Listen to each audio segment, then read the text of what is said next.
Bonjour à toutes et tous, vous écoutez First Print, votre podcast comics préféré pour une nouvelle émission au format Super Friends. C'est dans ce genre d'émission qu'on va à la rencontre des personnes qui font vivre la pop culture et la culture comics par leur travail. Et vous savez surtout que ce qu'on aime, c'est les interviews sur le long terme, c'est-à-dire de recevoir et de revoir ensuite des artistes pour pouvoir aborder leur travail en profondeur.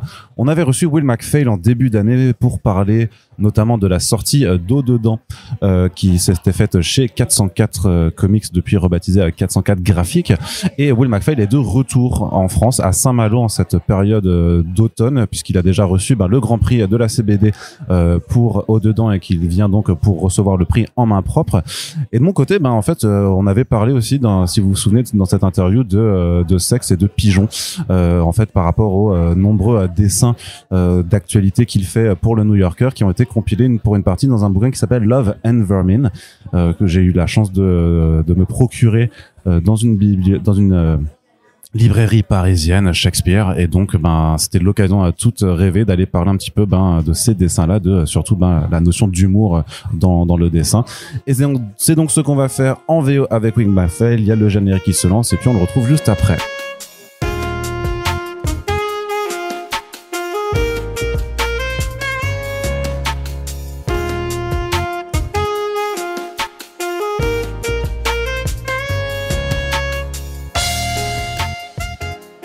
So that was not so much quick introduction, basically. But I'm sorry. It sounded great. It was really great. I was just telling the people that listen to it that we had already talked about 10 months ago. It was in January. In geez, right, so time flies. Feels like yesterday. Yeah, it wasn't yesterday. and since then, so I stumbled onto your book in a Parisian bookshop, and so I bought it. I read it, and I wanted to talk. Was it really in the Shakespeare section? Yeah. So no, it was in the Shakespeare bookshop, but it was in the comic section of the Shakespeare bookshop. Okay, that's a shame. I got really excited then. People were putting me in Shakespeare sections. Yeah, well, I don't know if that's the same, really. I think William Shakespeare did cartoons about rats and pigeons at some point. We just don't have them yet published. So so how has it been first for the 10 past months? Yeah, great. You just mean in my regular life, or in terms of like the response to the books? Really great. Yeah, it's been. People seem, particularly in France, people seem to have really enjoyed it. It's weird. It's that thing where I think. Do you ever read Sabrina by Nick Donazo? No. Anyway, it's really great, so you should. Sorry. But he said this thing that I agree with about this line of work is kind of filled with like rejection, knockbacks, and you sort of train yourself to not take those seriously or personally. But it's part of the deal where if you don't take the knockbacks and the rejection personally, then you shouldn't take like the success, the praise seriously. And so it's kind of feels a bit like that. So it feels great. But it's, I'm sort of trying to keep on a level playing field. I basically don't feel anything ever, is what I'm saying. Yeah. So you never take it to I don't know how to say it in English, but like you're not flying on a small cloud, like you're just as in my head's gonna inflate and fly away like a hot air balloon. Is that what you meant? Yeah, you're not thinking like, so many people love me right now. I'm so happy. They don't. If anything, it's been a little bit grounding. I hoped that the success of Au Dedans over here wouldn't make people's expectations too high of the book. And I was doing a sign-in yesterday at the festival. Literally the first person who came in, he handed me my book to draw a picture in it. And he went, people told me really good things, and it wasn't that good, but it was pretty good. Can you draw a dolphin, please? I was like, thanks, man. Yeah, sure. Yeah, so it obviously hasn't. It has won a prize, an award from the ACBD, which is the Association of Critics and Journalists for Comic Books. How do you feel something when you've given an award, or is it something that just goes on for you? No, God, I feel something. Yeah, it feels great. Yeah, it feels really great. Yeah, like I say, I don't get too high about it. But yeah, it's wonderful, incredible honor. Yeah, it feels like you know, as you know in Ode Don, like everybody's when somebody connects with somebody, it all goes to color, and it feels like a lot of French people are like seeing me in color at the moment, and that's how it feels. It feels like they're actually connecting with the book and connecting with me as it happens. So yeah, it feels pretty incredible. And have you managed to connect more with people since then? In my regular life? Yeah, I think so. Yeah, it has. It's got. I haven't perfected it, but yeah, I have. I feel like people are more open with me now. Is the difference because I've laid the groundwork, if you know what I mean. If you want to know me, read my book. Yes, very easy. Like all right. So I wanted to speak a little bit about Love Vermin. What are the premise of the book is that it's a collection of your short drawings for the New Yorker. That's right. Yeah, mostly New Yorker cartoon. Yeah. So for anybody who doesn't know, my sort of day job, my day in day out is that I'm a New Yorker cartoonist, and that's mostly just insane single panel cartoons that aren't related to anything and just the funniest that I can be in that week. And yeah, the Love Vermin is like a collection of cartoons that were in the New Yorker and a lot of rejected ones from the New Yorker and a whole bunch of new ones that nobody had seen yet. And when me and the editors were putting it together and we're looking at my collection of all my cartoons, we realized that a lot of them were about like sex and pigeons, and so we wanted to call it Sex and Pigeons, but they said call it Love Vermin instead. I was like, sex sells. I thought sex sells. Sex sells usually. Yeah. I would buy any book with sex in the title, so yeah. Yeah, exactly. But that's on me. Unless it's followed by pigeons. You never know.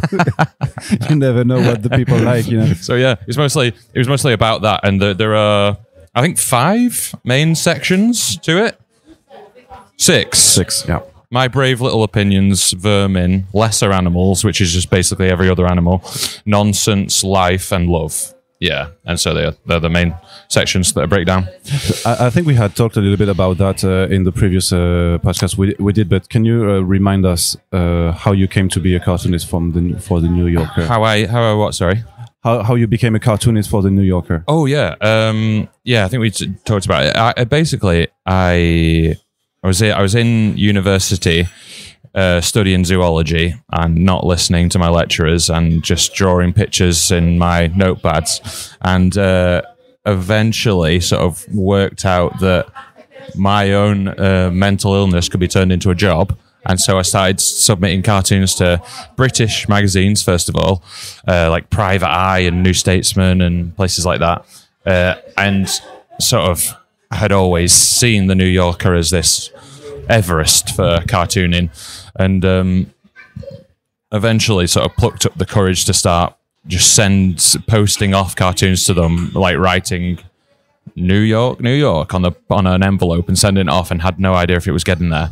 And then I started making these embarrassing like pilgrimages to the New Yorker offices in Manhattan and going to their weekly cartoon submissions, and I would just pretend that I was just happened to be in New York at the time. Oh, and here's 10 cartoons.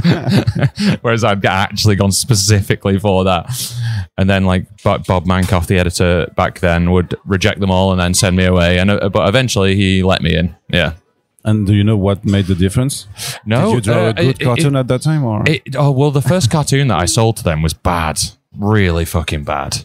It was like, but I think well, I'll tell you what it was. It was like I'm not proud of it, but it was there's a trope in New York cartoons about therapists. They do a lot of therapy cartoons, and I did a cartoon that was a bunch of guys sat in a car outside a therapist's office wearing balaclavas as if they were about to rob it, and they were saying, "We get in, we get help, we get out."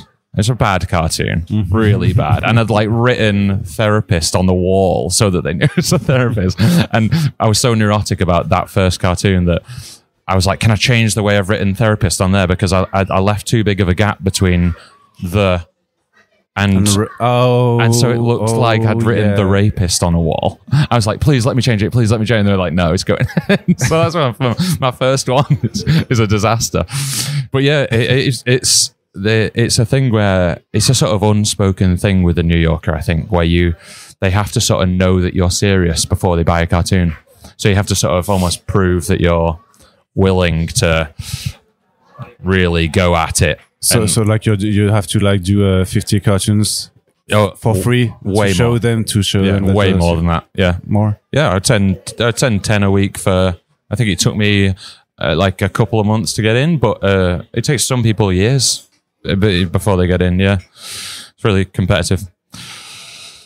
But yeah, that's basically how I got in eventually, and yeah. But I wanted to know, so why this type of why were you drawn to this type of drawings, to this type of cartoons? What's the impact or the interest for you to just do a short story in just one panel, basically? Yeah, I honestly think it's just the way that my brain happens to work. I'm constantly coming up with these absurd little scenarios, and they just like I say, the way my brain is broken fits this job more than anything else.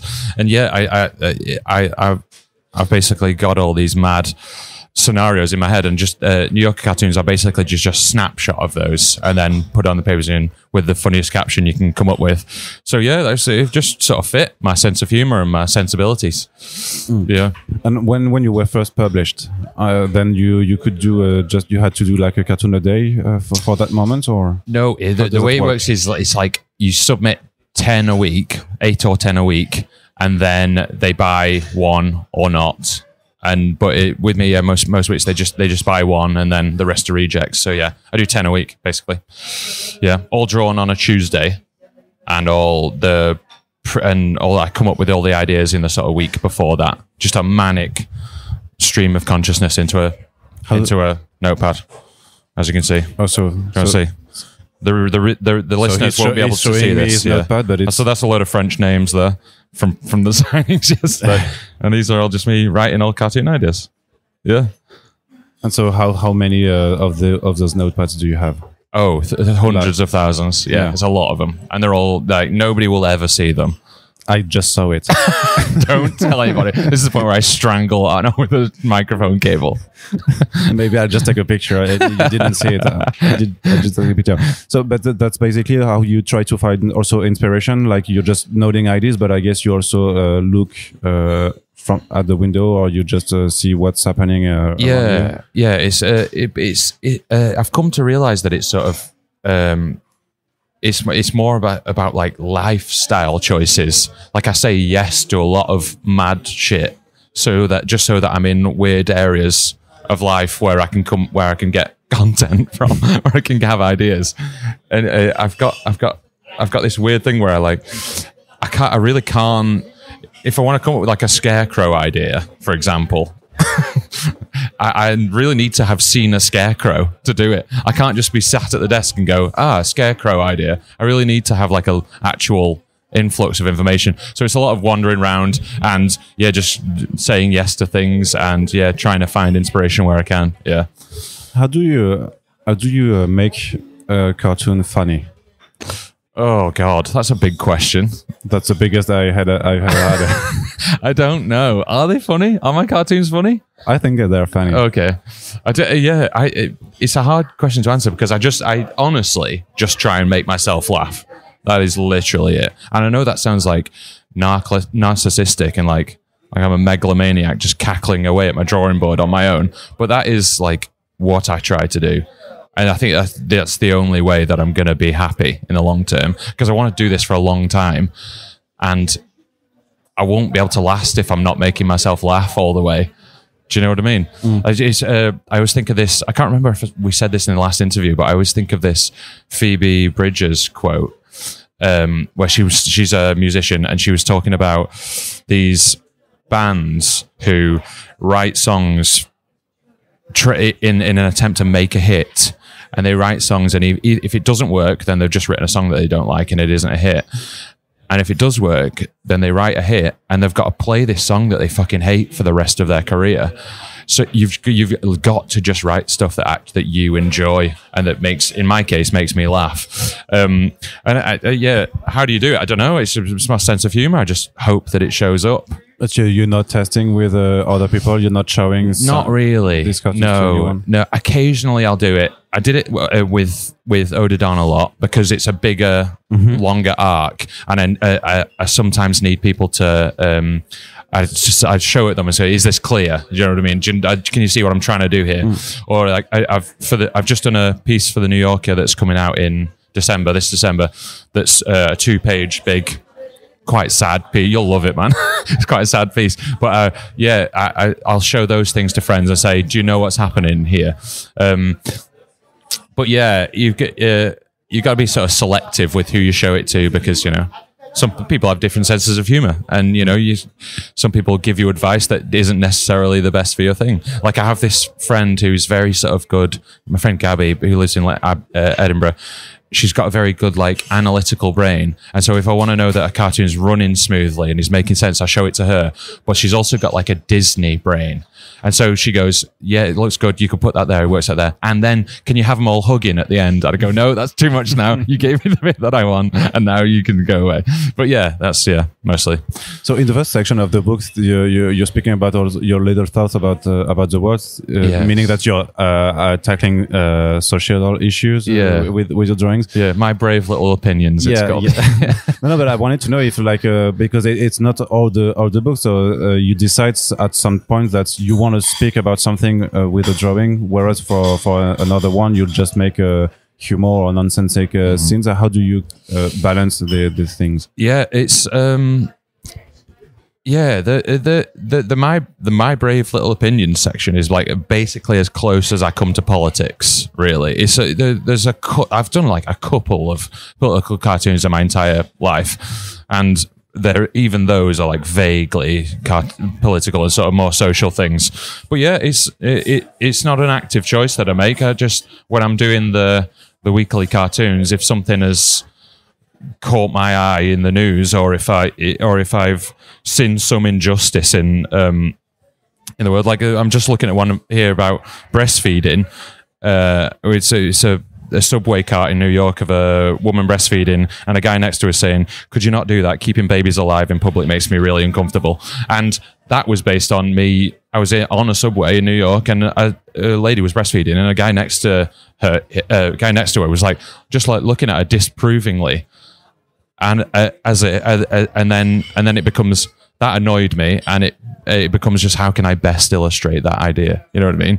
And it looked like he was annoyed that she was keeping her baby alive in the way, and as if he has decided what boobs are for, and this is how you should use them. It felt insane to me, and so when I have a feeling that resonates like that, I just naturally try and make a cartoon about it.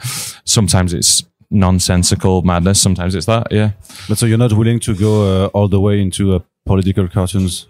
It just happens to sometimes be there, but you're not trying to make statements at not really. No, I've got a lot of cartoonist friends who are proper political cartoonists, and they're doing Trump cartoons, and and they're incredible, and I'm just not very good at that. That's the truth. What's your deal with pigeons and rats? Because there's a whole section for them. What do you mean? I don't have a deal with them. What do you like about them? Why do you want to draw them so often? I actually don't know. I live in cities, so they're around. I see them a lot, but I think they're misunderstood, and I think they're very charismatic. And I think they're funny. I think they're naturally funny. I like desperation. If you see the faces of my characters, again, this is a podcast, so this won't work, but they all look like this. Yeah. They all look so desperate and sort of mouth strained in agony. And pigeons and rats are desperate, and it makes me laugh. And yeah. So are you saying that you're laughing at desperate animals? No, I'm laughing with them. Yeah, I'm laughing with them. But and they're fun to draw, and yeah, I've got some formative experiences with rats and pigeons as well. Did that sound sinister? I was raised. That was really creepy. I just wanted to go out and leave and say he's crazy. I'm not doing a podcast anymore with him. I rip my face off, and he's a pigeon man. So that's your half plan. rat, half pigeon. Please help me. I'm stuck.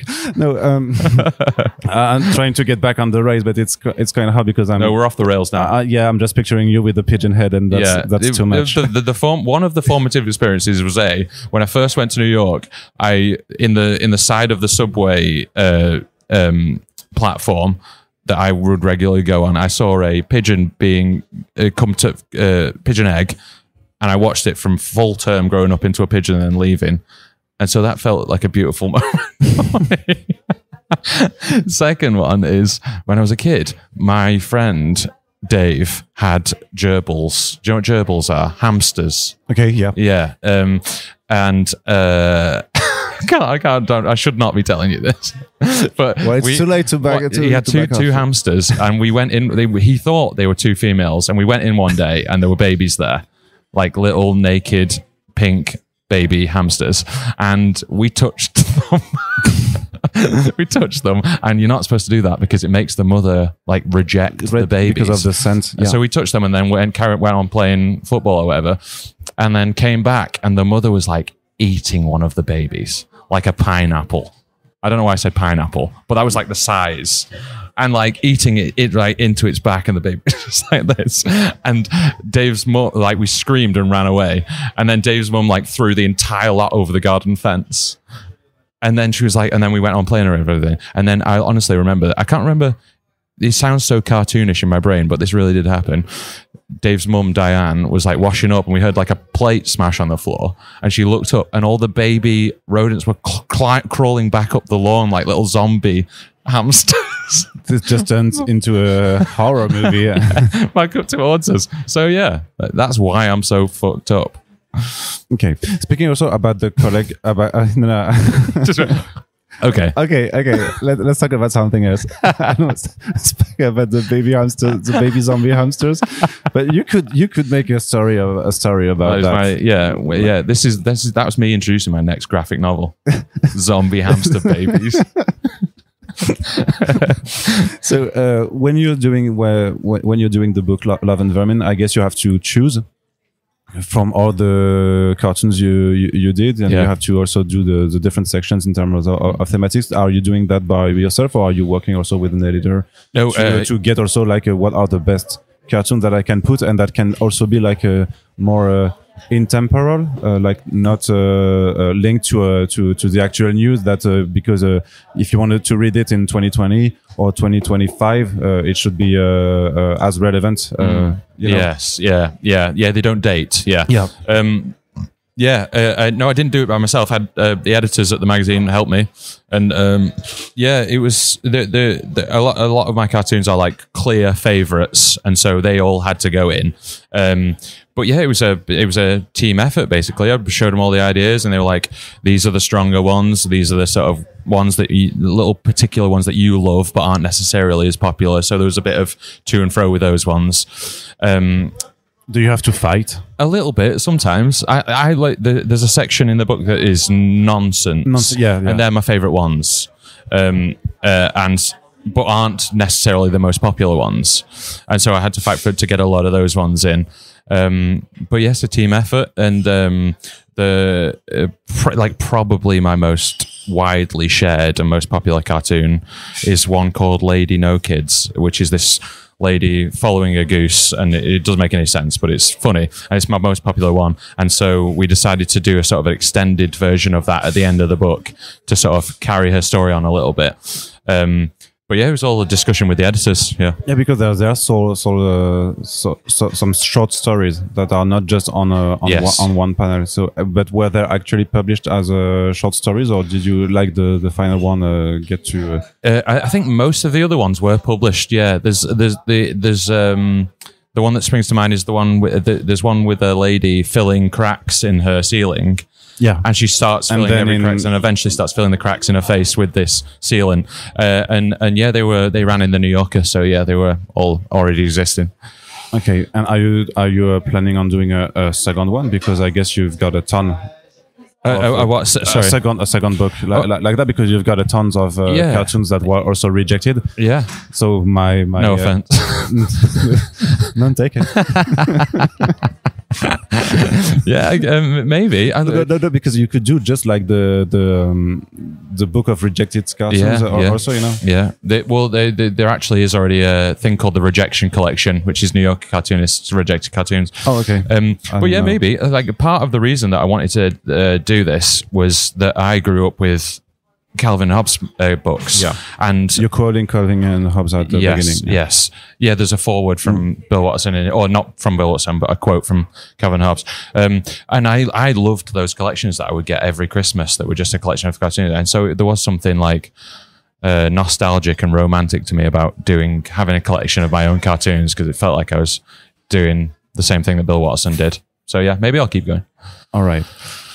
And speaking about the future, what are you working on right now? So we spoke 10 months ago that you were still, you had ideas for a new graphic novel, if I remember correctly.